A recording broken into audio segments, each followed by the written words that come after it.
अजीब लड़की, डरावनी कहानियाँ। रामकलिया, जी हाँ, यही तो नाम था उस लड़की का। 16 साल की रामकलिया अपने माँ बाप की इकलौती संतान थी। उसके माँ बाप उसका बहुत ही ख्याल रखते थे और उसकी हर मांग पूरी करते थे।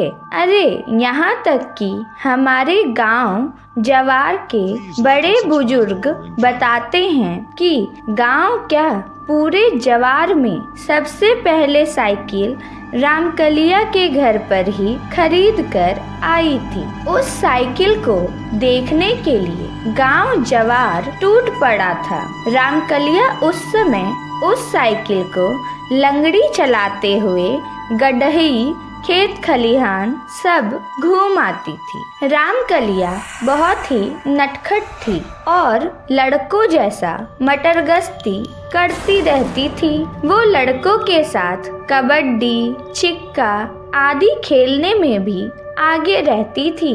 एक बार कबड्डी खेलते समय गलगोधी करने को लेकर झगड़ा हो गया। अरे देखने वाले तो बताते हैं कि रामकलिया ने विपक्षी टीम के लड़कों को दौड़ा दौड़ा कर मारा था, पानी पिला पिला कर मारा था। किसी के दांत से खून निकल रहा था तो कोई चिल्लाते हुए अपने घर की ओर भाग रहा था। रामकलिया से उसके हम उम्र लड़के पंगा लेना उचित नहीं समझते थे, क्योंकि उसके हम उम्र लड़के उसे उज्जड़ और झगड़ालू टाइप की लड़की मानते थे। कोई उसके मुंह लगना पसंद नहीं करता था। हाँ, ये बात अलग थी कि सभी लड़के उससे डरते थे। मई का महीना था, कड़ाके की गर्मी पड़ रही थी। रामकलिया खर दोपहरिया में अपनी साइकिल उठाई और गांव से बाहर अपने बगीचे की ओर चल दी।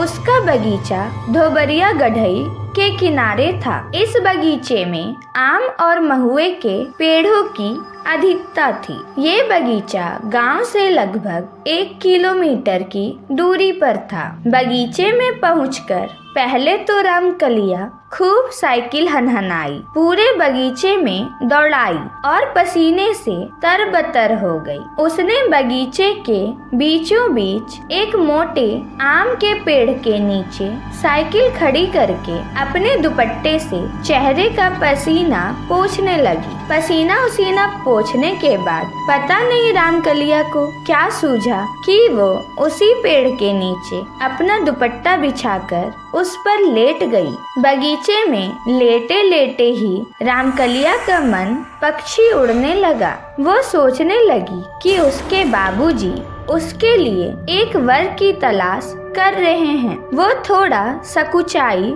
थोड़ा मुस्काई और फिर सोचने लगी, एक दिन एक राजकुमार आएगा और उसे ब्याह करके ले जाएगा। पता नहीं वो कैसा होगा, कौन होगा और कहाँ का होगा। पता नहीं मैं उसके साथ खुश रह पाऊंगी या नहीं, पर खैर जो ईश्वर की मर्जी होगी वही होगा। बाबूजी उसके लिए जैसा भी लड़का खोजेंगे वो उसी से शादी करके खुश रहेगी। उसे पक्का विश्वास था कि उसके बाबूजी उसकी शादी जरूर किसी धनवान घर में करेंगे, जहां उसकी सेवा के लिए जरूर कोई न कोई नौकरानी होगी।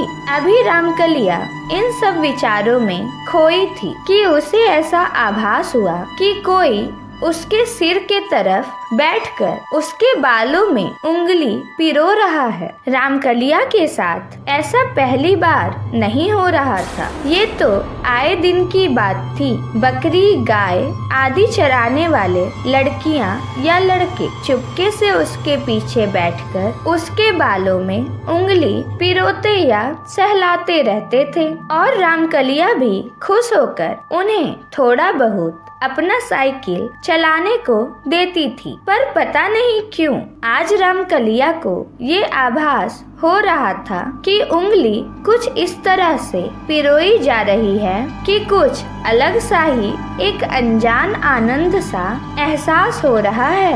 ऐसा लग रहा है कि कोई बहुत ही प्रेम से बालों को सहलाते हुए अपनी उंगलियां उसमें पिरो रहा है। आज रमकलिया को एक अलग ही आनंद मिल रहा था, जिसमें उसके यौवन की खुमारी भी छिपी लग रही थी। उसके शरीर में एक अलग सी गुदगुदी हो रही थी और उसे अंगड़ाई लेने की भी इच्छा हो रही थी, पर वो बिना शरीर हिलाए चुपचाप लेटी रही। उसे लगा कि अगर उठकर बैठ गई तो ये स्वर्गिक आनंद पता नहीं दोबारा मिलेगा कि नहीं। उसने बिना पीछे मुड़े ही धीरे से कहा कि 10 मिनट और ऐसे ही उंगलियां घुमाओ तो मैं 1 घंटे तक तुम्हें साइकिल चलाने के लिए दूंगी। पर पीछे से कुछ भी आवाज नहीं आई।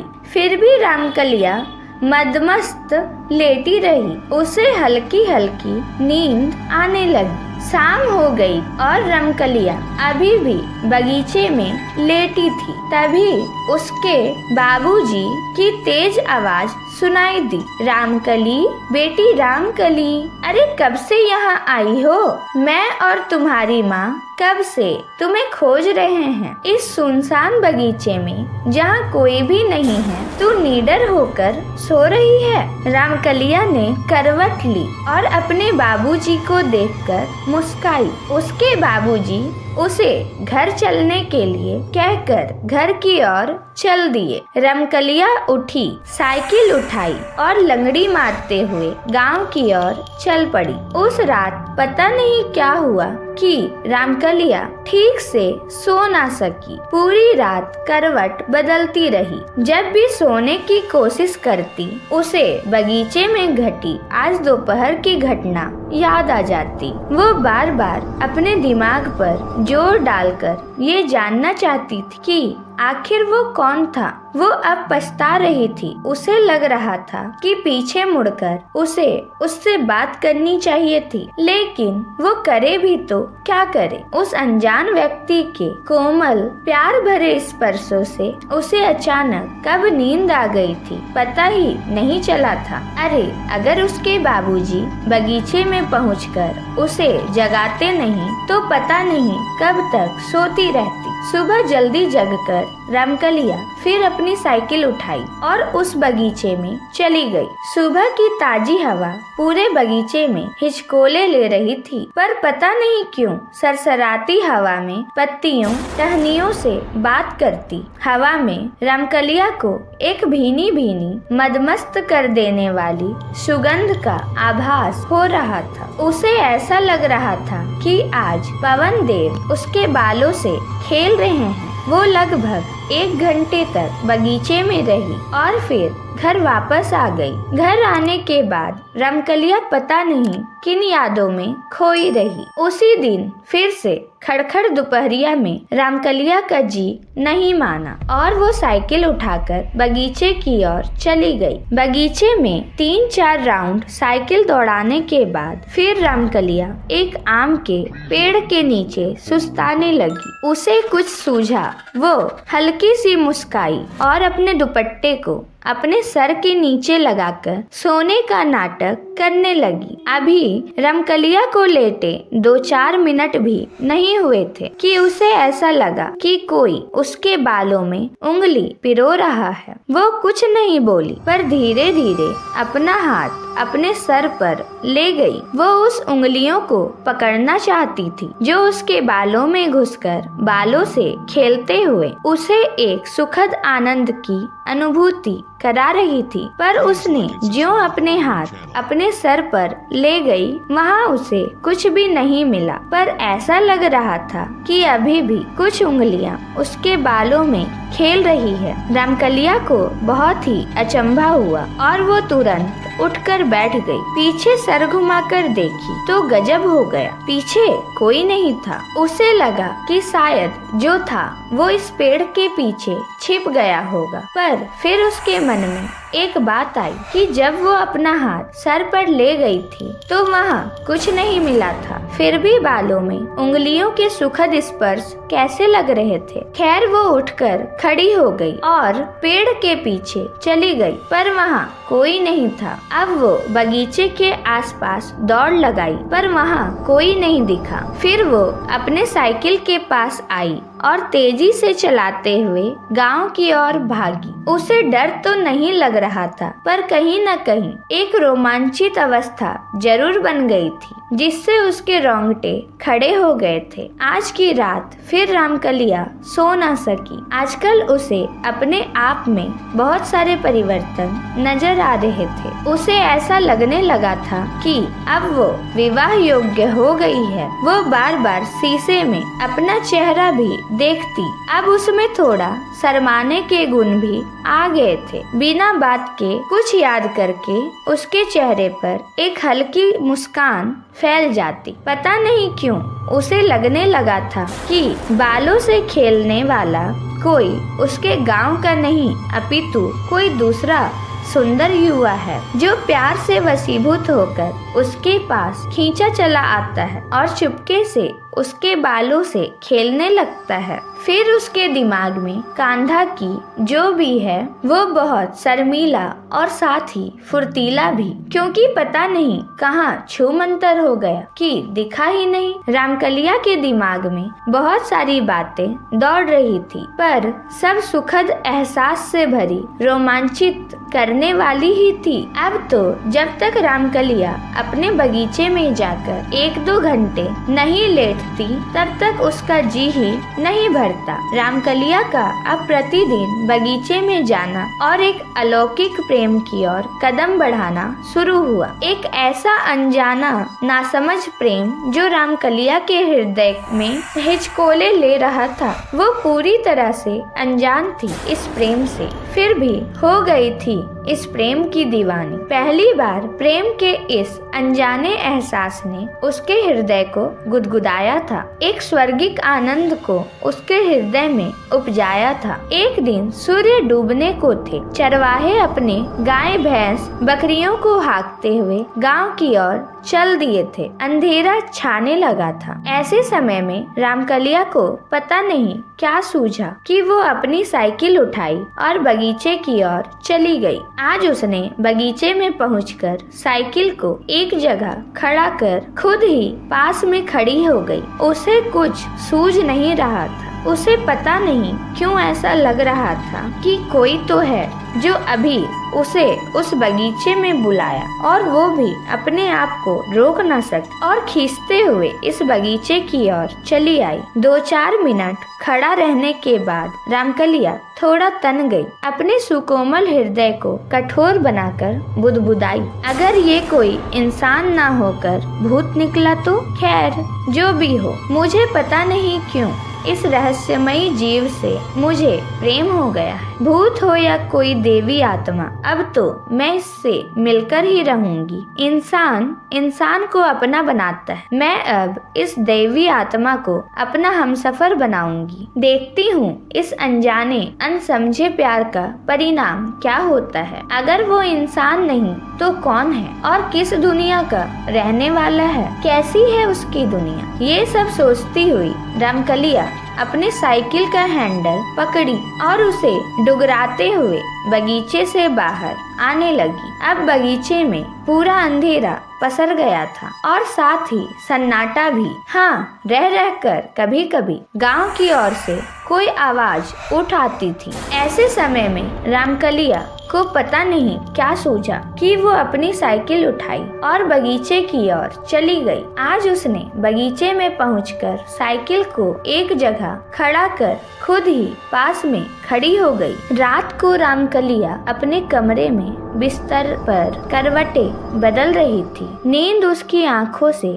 कोसों दूर थी। एक अजीब सिहरन गुदगुदी का एहसास हो रहा था उसको। उसे कभी हंसना तो कभी रोना आ रहा था। तभी अचानक उस कमरे के खिड़की से एक बहुत ही तेज डरावनी सरसराती हवा अचानक कमरे में प्रवेश की। बिना बहती हवा के अचानक कमरे में बैठी इस डरावनी हवा से रामकलिया थोड़ी सहम गई और फटाक से उठकर बैठ गई। उसकी सांसें काफी तेज हो गई थी। वो धीरे धीरे लंबी सांस लेकर अपने बढ़ते दिल की धड़कन को भी काबू में करने का प्रयास किया। तभी उसे ऐसा लगा कि कोई उसके कान में हौले हौले भारी आवाज में गुनगुना रहा हो। बढ़ती दिल की धड़कन कुछ तो कह रही है, मैं तेरा दीवाना जलता परवाना हूँ, तू क्यों नहीं समझ रही है। इसी के साथ उसे लगा कि वो सरसराती हवा उसके बिस्तर के बगल में हल्के से मूर्त रूप में स्थिर हो गई है, पर कुछ भी स्पष्ट नहीं था। अचानक उसे लगा कि वही बगीचे वाला सुकोमल हाथ फिर से उसके बालों के साथ खेलने लगे हैं। उसे एक शर्म आनंद की अनुभूति करा रहे हैं। वो चाहकर भी कुछ न कह सकी और धीरे धीरे फिर से लेट गई। अरे ये क्या! उसके लेटते ही ऐसा लगा कि उसके कमरे में रखी एक काठ कुर्सी सरकते हुए उसके सिरहाने की ओर आ रही है। वो करवट बदली और उस काठ कुर्सी की ओर नजर घुमाई। तब तक वो काठ कुर्सी उसके सिरहाने आकर लग गई। फिर बिना कुछ कहे एक मदमस्त अल्हड़ प्रेमांगना की तरह अंगड़ाई लेते हुए सांसों को तेजी के साथ छोड़ते हुए वो फिर से चुपचाप बिस्तर पर लेट गई। उसके लेटते ही वो कोमल हाथ फिर से उसके बालों से खेलने लगे। वो एक कल्पित दुनिया की सैर पर निकल गई। ये कल्पित दुनिया अलौकिक थी। इस दुनिया की इकलौती राजकुमारी रामकलिया ही थी, जिसे एक अपने सेवक से प्रेम हो गया था। वो इस कल्पित दुनिया में आनंदित होकर विचरण कर रही थी। अचानक रामकलिया को इस कल्पित दुनिया से बाहर आना पड़ा, क्योंकि उसे लगा कि कोई उसका सिर पकड़कर जोर जोर से हिला रहा है, यानी जगाने की कोशिश कर रहा है। रामकलिया को लगा कि कहीं ये भी सपना तो नहीं, पर वो तो जगी हुई थी। वो उठकर बैठ गई। फिर उस कमरे में शुरू हुई एक ऐसी कहानी जो रामकलिया को उसके पिछले जन्म में लेकर चली गई। रामकलिया बिस्तर पर सावधान की मुद्रा में बैठी हुई थी। काठ कुर्सी पर मूर्त रूप में पूरी तरह से अस्पष्ट हवा का रूप विराजमान था और वहाँ से एक मर्दानी भारी आवाज सुनाई दे रही थी। वो आवाज कह रही थी, रामकलिया तू मेरी है, सिर्फ मेरी। मैं पिछले 2-3 जन्मों से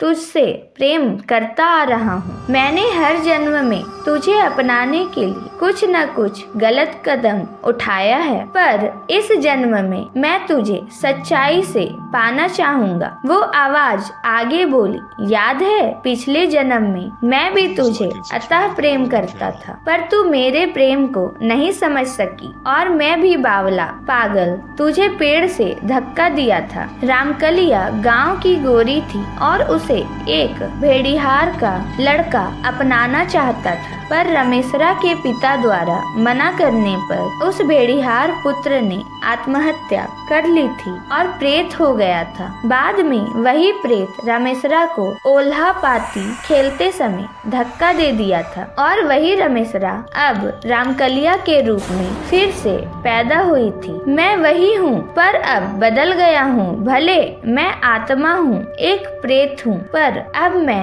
अपनी प्रियतमा का कोई अहित नहीं करूँगा और अब उसे नफरत से नहीं प्रेम से जीतूंगा। उस हवा रूपी आवाज की बातें सुनकर रामकलिया एक पागल प्रेमी की तरह उठकर उस कुर्सी पर विराजमान मूर्त पर अस्पष्ट हवा से लिपट गई। वो सिसक सिसक कर कहने लगी, तू जो भी हो पर मेरा है प्रियतम, मैं अब तेरे बिना नहीं जी सकती। तू अब देर ना कर, अभी मेरी मांग में सिंदूर भर और मुझे अपना बना, मुझे सदा सदा के लिए अपने साथ ले चल। इतना कहने के बाद रामकलिया को पता नहीं अचानक क्या हुआ कि वो बिस्तर पर गिर गई। सुबह सुबह रामकलिया के माता पिता रामकलिया के कमरे का दरवाजा पीटे जा रहे हैं, पर वो उठने का नाम नहीं ले रही है। रामकलिया के माता पिता बहुत ही परेशान हैं, क्योंकि रामकलिया के कमरे से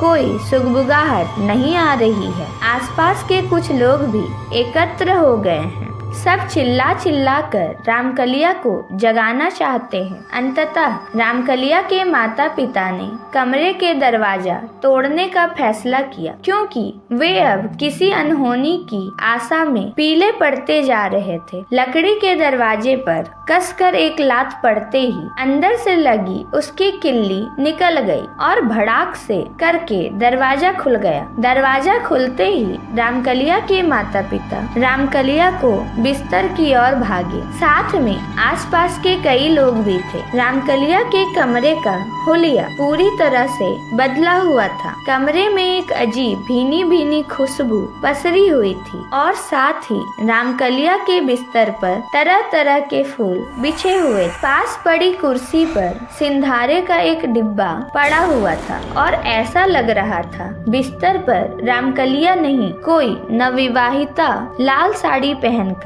आंधे मुंह लेटी हुई है। रामकलिया की माँ ने देर ना की और बिस्तर पर सोई उस महिला को झकझोरने लगी। अरे ये क्या! उस सोई तरुणी ने करवट बदला और आंखें मलते हुए उठकर बैठ गई। सभी लोग अचंभित तो थे ही, पर रामकलिया का ये रूप देखकर उन्हें सांप भी सूंघ गया था। दरअसल वो रामकलिया ही थी, पर वो एक नवविवाहिता की तरह सजी सवरी हुई थी। उसके हाथों में लाल लाल चूड़ियां थी तो पैर में महावर लगा हुआ था। पता नहीं कहां से उसके पैर में नए छागल भी आ गए थे। सर पर सोने का मंगटी का शोभा पा रहा था और उस मंगटीके के नीचे सिंदूर की हल्की आभा बिखरी हुई थी। सभी लोग हैरान परेशान। अरे रात को ही तो रामकलिया अपने कमरे में आई थी। रात को उसके कमरे में कोई सुगबुगाहट भी नहीं हुई, दरवाजा भी नहीं खुला, तो इतना सारा सामान कहां से आ गया उसके कमरे में? उसे एक नवदुल्हन की तरह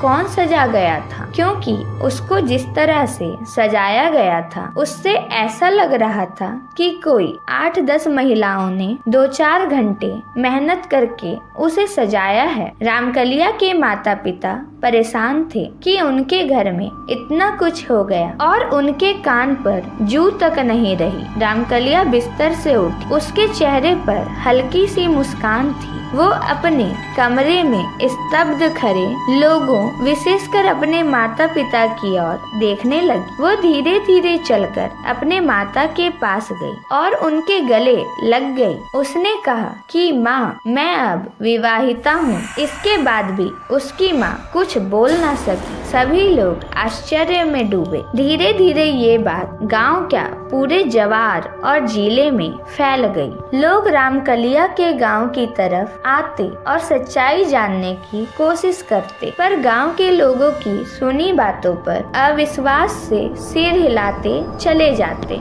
जी हाँ, उस रात उस प्रेम ने रामकलिया से विवाह करके उसे सदा के लिए अपना बना लिया था। दोस्तों, ऐसी मजेदार कहानियाँ सुनने के लिए इस वीडियो को लाइक जरूर करना और हाँ, चैनल को सब्सक्राइब करना मत भूलना।